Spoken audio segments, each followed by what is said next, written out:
Hello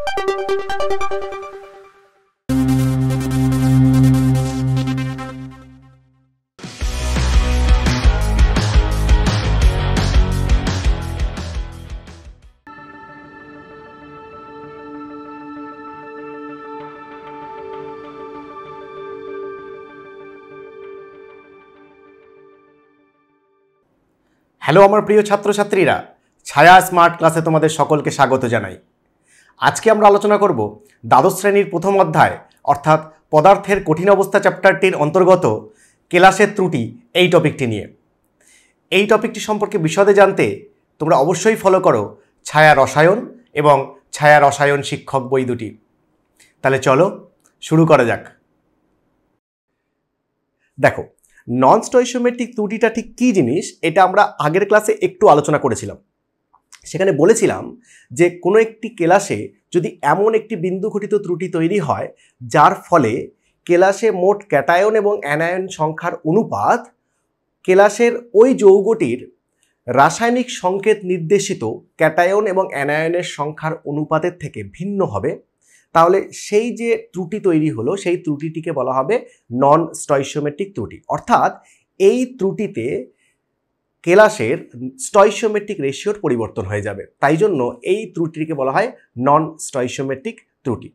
এবার আজকের ক্লাসে আমরা আলোচনা করব এই নন স্টয়চিওমেট্রিক ত্রুটি কত প্রকারের হয় এবং কি কি। তো দেখো, আমরা যদি নন স্টয়চিওমেট্রিক ত্রুটিকে ক্লাসিফাই করি তাহলে নন স্টয়চিওমেট্রিক ত্রুটি হচ্ছে দুই রকমের। একটিকে বলা হয় ধাতব আধিক্যজনিত ত্রুটি আর আরেকটিকে বলা হয় ধাতব ঘাটতিজনিত ত্রুটি। তো আমরা একটা একটা করে জেনে নেব যে এই ব্যাপারগুলো ঠিক কী জিনিস। প্রথমেই আমি আলোচনা করব হচ্ছে ধাতব আধিক্যজনিত ত্রুটি, এই ব্যাপারটা কি। তাহলে দেখো, ধাতব আধিক্যজনিত ত্রুটি এই কথাটির মধ্যেই তুমি বুঝতে পারছো যে কেলাসে এই ত্রুটির ফলে ধাতব আয়ন বা ক্যাটায়নের আধিক্য ঘটবে, মানে সংখ্যায় ক্যাটায়ন বেশি থাকবে অ্যানায়নের তুলনায়। তাহলে ব্যাপারটা ঠিক কী জিনিস একটু বোঝা যাক। দেখো, তার জন্য আমি এখানে একটি আদর্শ কেলাসের ছবি নিয়েছি। দেখো, আদর্শ কেলাস কেন? কারণ এখানে তুমি দেখতেই পাচ্ছ ক্যাটায়ন এবং অ্যানায়নগুলো একটি সুন্দর অ্যারেঞ্জমেন্টে অল্টারনেটিভ ওয়েতে এখানে বসে রয়েছে, কোথাও কোনো ত্রুটি তুমি বা ভিন্নতা তুমি দেখতে পাচ্ছ না। তাহলে এই আদর্শ কেলাসে এবার এমন একটি ত্রুটি হলো, মনে করো ধরো এখানে কোনো একটি ল্যাটিস বিন্দু থেকে একটি অ্যানায়ন নিরুদ্দিষ্ট হয়ে গেল। তাহলে একটি অ্যানায়ন যদি নিরুদ্দিষ্ট হয়ে যায় তাহলে ওই জায়গাটায় একটি অ্যানায়ন শূন্যতা তৈরি হবে। দেখো, যদি এই রকম জিনিসটা হয় যে এইখান থেকে একটি অ্যানায়নকে নিরুদ্দিষ্ট করা হয়েছে, তাহলে এই অবস্থায় দেখো এই কেলাসে অ্যানায়নের সংখ্যা আগের থেকে কমে গিয়েছে। আবার উল্টো করে বলা যায় যে এই কেলাসে এখন ক্যাটায়নের সংখ্যা অ্যানায়নের তুলনায় বেশি হয়েছে, তাই জন্য এটাকে ধাতব আধিক্য বলা যেতে পারে। তাহলে এই কেলাসে ধাতব আধিক্য ঘটেছে, তাই জন্য এই ত্রুটিটিকে বলা হবে ধাতব আধিক্যজনিত ত্রুটি। কিন্তু এই যে কেলাসে যে ধাতব আধিক্য তৈরি হয়েছে অ্যানায়ন শূন্যতার ফলে, এতে করে একটা সমস্যা তৈরি হয়েছে। কি বলতো? সমস্যাটা হচ্ছে যে এই যে ধাতব আধিক্য ঘটেছে, তাহলে এই কেলাসের যে তড়িৎ প্রশমতা, এই তড়িৎ প্রশমতাটা কিন্তু আর বজায় নেই। কারণ প্রথমে যখন আদর্শ কেলাস নিয়েছিলাম তখন সেখানে ক্যাটায়ন এবং অ্যানায়নের সংখ্যা একই ছিল, তার ফলে তাদের টোটাল যে চার্জ প্লাস এবং মাইনাস মিলিয়ে শূন্য হয়েছিল, মানে তারা তড়িৎ প্রশম ছিল। কিন্তু যদি সেই আদর্শ কেলাসে একটি শূন্যতাজনিত মানে অ্যানায়ন শূন্যতাজনিত ত্রুটি তৈরি হয় তাহলে এখানে নেগেটিভ চার্জটা কমে যাচ্ছে, তার মানে এখানে পজিটিভ চার্জ বা ধনাত্মক চার্জের আধিক্য ঘটছে। তাহলে এই অবস্থায় কিন্তু এই কেলাসটি একটি ধনাত্মক আধান প্রাপ্ত হয়েছে। কিন্তু যেহেতু আমরা আগেও আলোচনা করেছি যে স্টয়চিওমেট্রিক ত্রুটি এবং নন স্টয়চিওমেট্রিক ত্রুটি এই দুটিতেই কোনো রকমভাবে তড়িৎ প্রশমতা বিনষ্ট হয় না, তড়িৎ প্রশমতা বজায় থাকে, তাহলে এই ত্রুটি যা হলো এতে কিন্তু এমন একটু ব্যবস্থা করতে হবে যাতে করে তড়িৎ প্রশমতাটা বজায় থাকে। তখন কি হবে, এই কেলাসে কি হবে, এখানে এই যে শূন্যতাটা যেটা তৈরি হয়েছে অ্যানায়নের জন্য, এখানে কোনো একটি ইলেকট্রন এসে বসবে, যার ফলে আয়ন তো শূন্য হলো, মানে অ্যানায়ন তো ওখানে থাকছে না, মানে অ্যানায়ন সংখ্যাই কমে গেল, কিন্তু ওই জায়গাটি যেহেতু একটি ইলেকট্রন দ্বারা পূর্ণ হচ্ছে তাই জন্য ওই যে তড়িৎ ধনাত্মকতা তৈরি হয়েছিল সেটা ওই ইলেকট্রন দ্বারা পূর্ণ হয়ে আবারও তড়িৎ প্রশম হয়ে গেল। ব্যাপারটা কিরকম দেখো, এই যে ছবিটা তুমি দেখতে পাচ্ছ, দেখো ওই যে ল্যাটিস বিন্দু যেখানে অ্যানায়নটি ওখান থেকে নিরুদ্দিষ্ট হয়েছে, সেখানে একটি ইলেকট্রন বসার ফলে তাহলে ওই অ্যানায়নের যে নেগেটিভ চার্জটা আবার ব্যালেন্স হয়ে গিয়ে টোটাল এই কেলাসটি আবার তড়িৎ প্রশম হয়েছে। তাহলে এই অবস্থায় এই কেলাসটিতে কিন্তু ক্যাটায়নের আধিক্য ঘটেছে, মানে ক্যাটায়ন বেশি হয়েছে অ্যানায়নের তুলনায়। যেহেতু অ্যানায়ন এখান থেকে ক্লাস থেকে বেরিয়ে গিয়েছে, তাহলে ক্যাটায়নের আধিক্য ঘটেছে বা ধাতব আধিক্য ঘটেছে, কিন্তু তড়িৎ কিন্তু প্রসমই থাকছে। তাই জন্য এই ধরনের যে নন স্টয়চিওমেট্রিক ত্রুটিটা তৈরি হয়েছে এটাকে বলা হবে অ্যানায়ন শূন্যতার জন্য ধাতব আধিক্যজনিত ত্রুটি। তাহলে আশা করি বোঝা গেছে যে অ্যানায়ন শূন্যতার কারণে ধাতব আধিক্যজনিত ত্রুটি কেন হলো। এবার দেখো এইখানে এই মানে ধাতব আধিক্যজনিত ত্রুটি কারা দেখায়। তো তার জন্য দেখবে যে এখানে কয়েকটি উদাহরণ আমি এখানে দেখিয়েছি। NaCl, KCl, CHCl, KBr, এই যে আয়নীয় যৌগগুলো আছে এইগুলো এরা কিন্তু এই ধরনের ত্রুটি দেখায়। এবার ঠিক ব্যাপারটা আমি বোঝার জন্য আমি NaCl কে একটা উদাহরণ হিসেবে ধরে নিতে পারি। সেখানে দেখবে তোমরা NaCl কে যদি আমরা কঠিন অবস্থায় দেখি তাহলে যে খাদ্য লবণ আমরা বাড়িতে ব্যবহার করে থাকি সেই খাদ্য লবণের রং কিন্তু সাদা হয়, তাই না?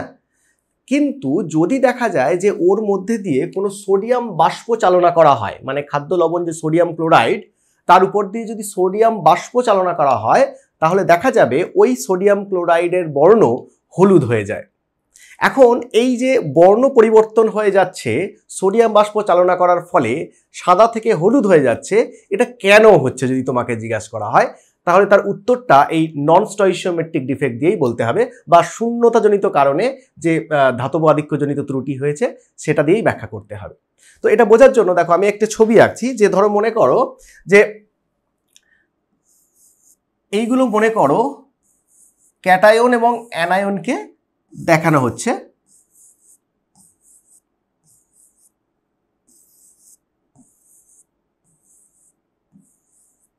ঠিক আছে, ধরো এই যে গোলক কণাগুলি দেখানো হচ্ছে, মনে করো এটা হচ্ছে Na+, এবার তার পাশে Cl- থাকবে এবং তারা অল্টারনেটিভলি Na+, Cl- এইভাবে সজ্জিত থাকবে।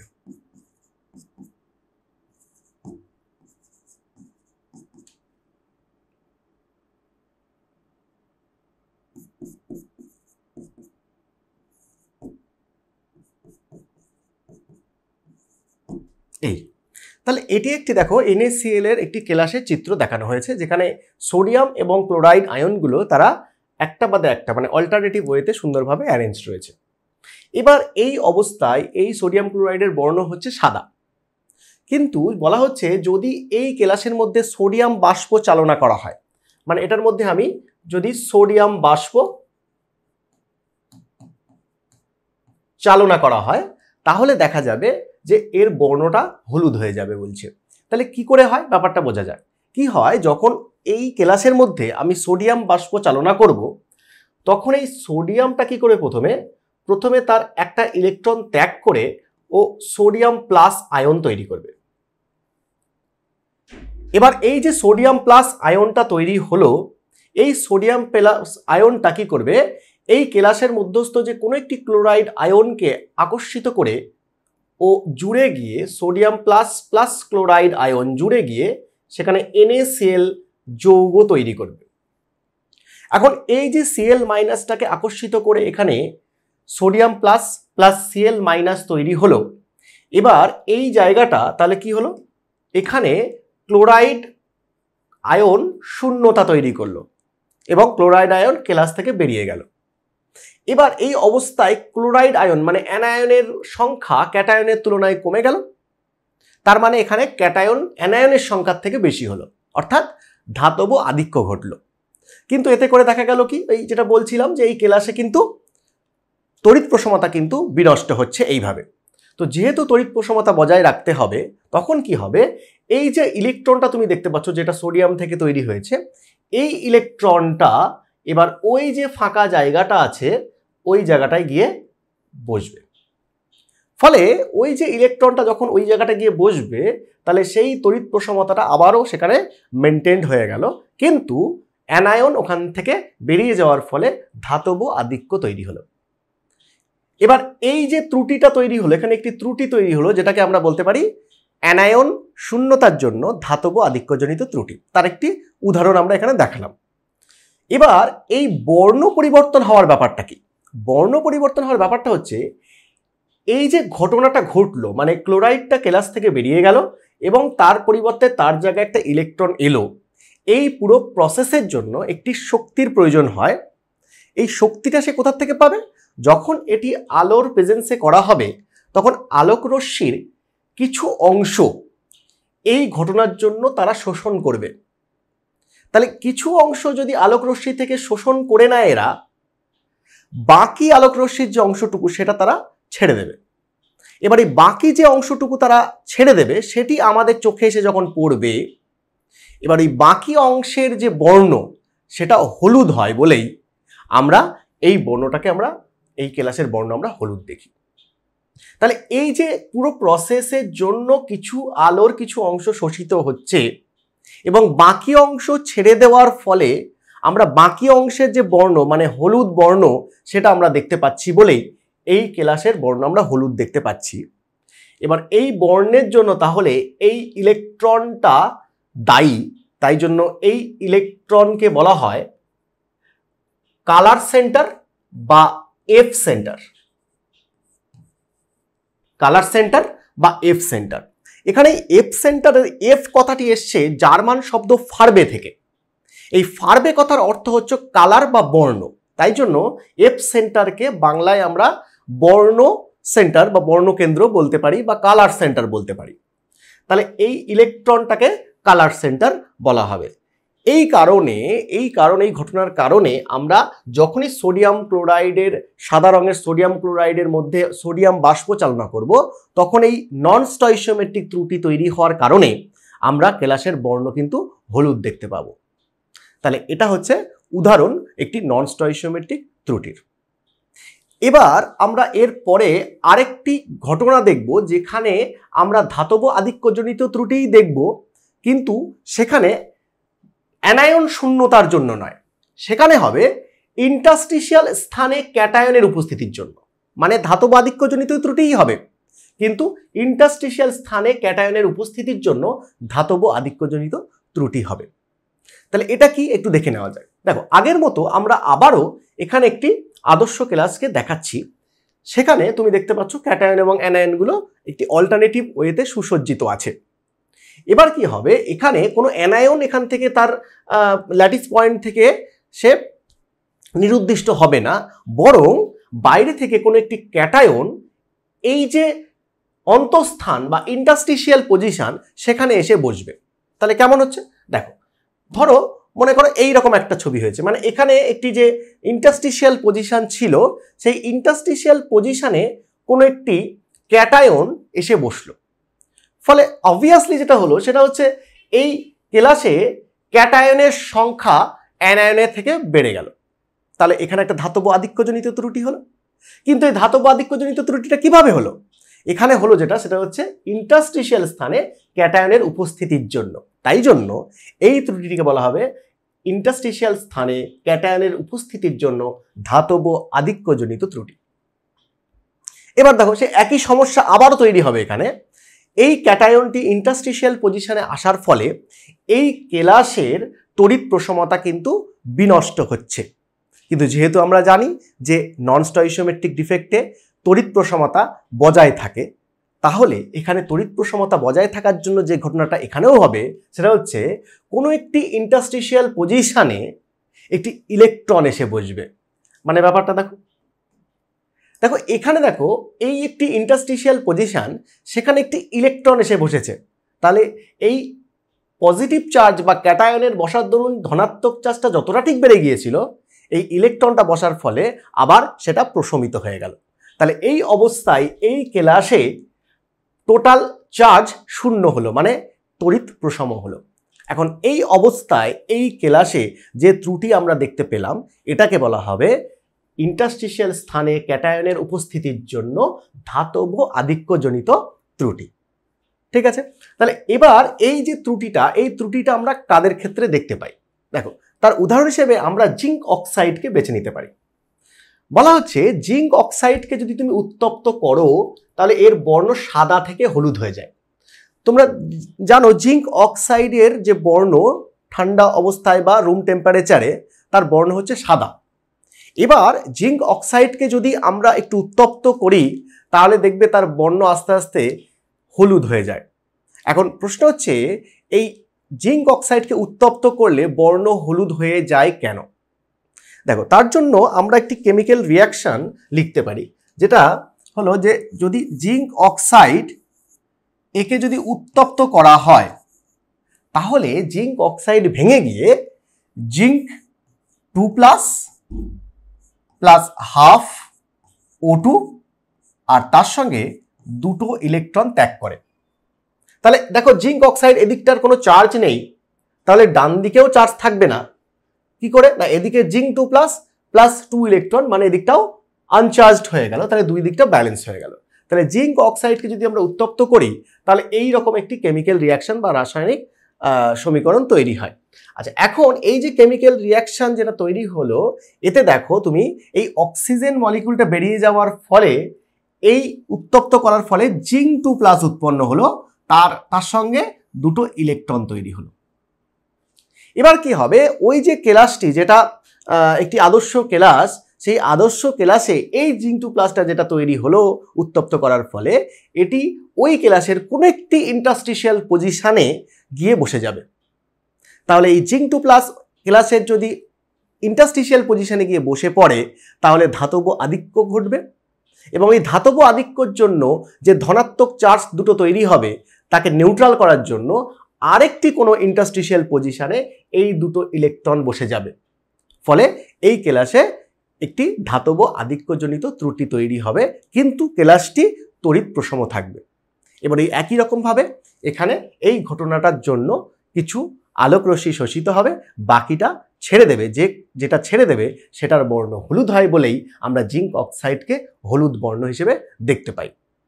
এবং এটি উত্তপ্ত করলেই হয় কেন? কারণ উত্তপ্ত করলেই এই ঘটনাটা ঘটে, এবং উত্তপ্ত করলেই এই জিঙ্ক 2+টা ইন্টারস্টিশিয়াল পজিশনে গিয়ে বসে, ফলে উত্তপ্ত অবস্থাতেই একে আমরা হলুদ বর্ণ দেখতে পাবো। কিন্তু ঠান্ডা অবস্থায় যেহেতু এই নন স্টয়সিওমেট্রিক ত্রুটিটা আমরা দেখতে পাবো না, তাই জন্য তার বর্ণ ন্যাচারালি সাদা হবে। তাহলে এটা গেল হচ্ছে ধাতব আধিক্যজনিত ত্রুটির দুটো ভাগ, একটা হচ্ছে অ্যানায়ন শূন্যতাজনিত কারণে, আর আরেকটি হচ্ছে ইন্টারস্টিশিয়াল পজিশনে ক্যাটায়নের উপস্থিতির কারণে।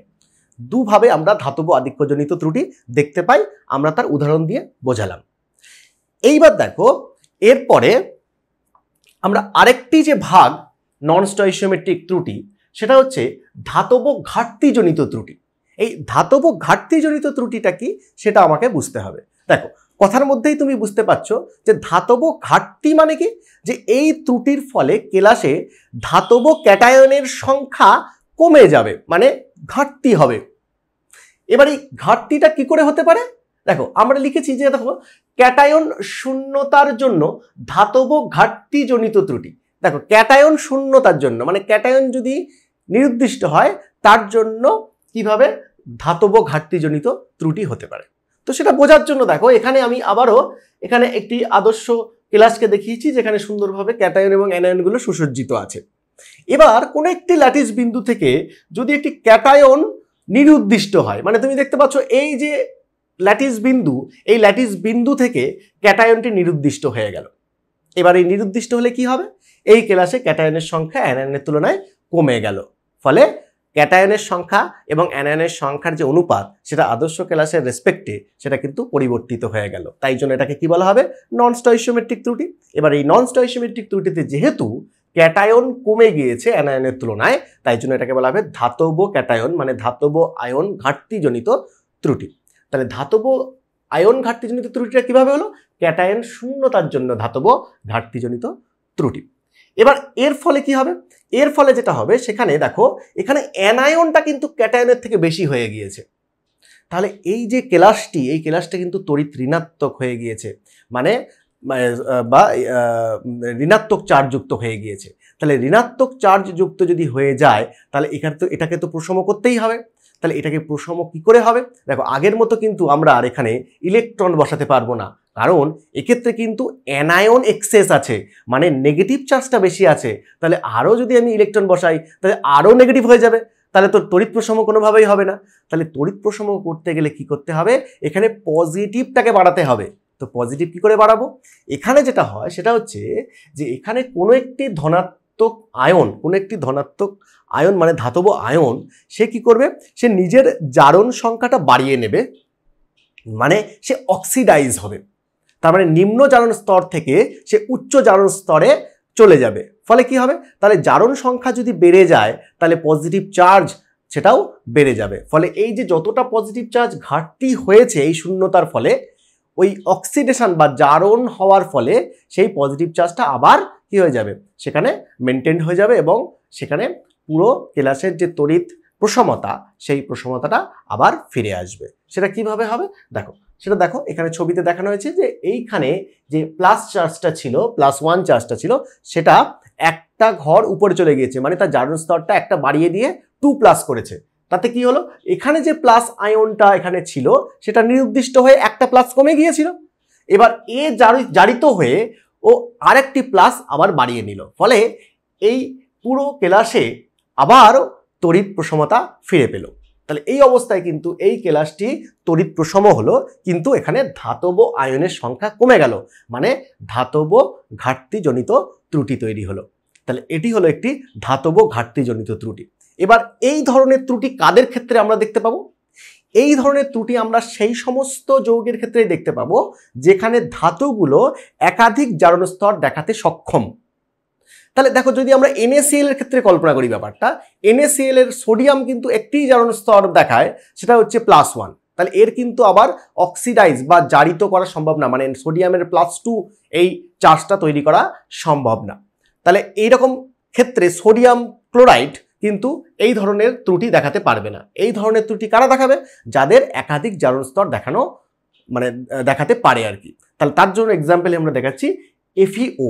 আমরা জানি আয়রনের কিন্তু +2 ছাড়াও +3 এই অক্সিডেশন স্টেট বা জারণ স্তরটা বর্তমান।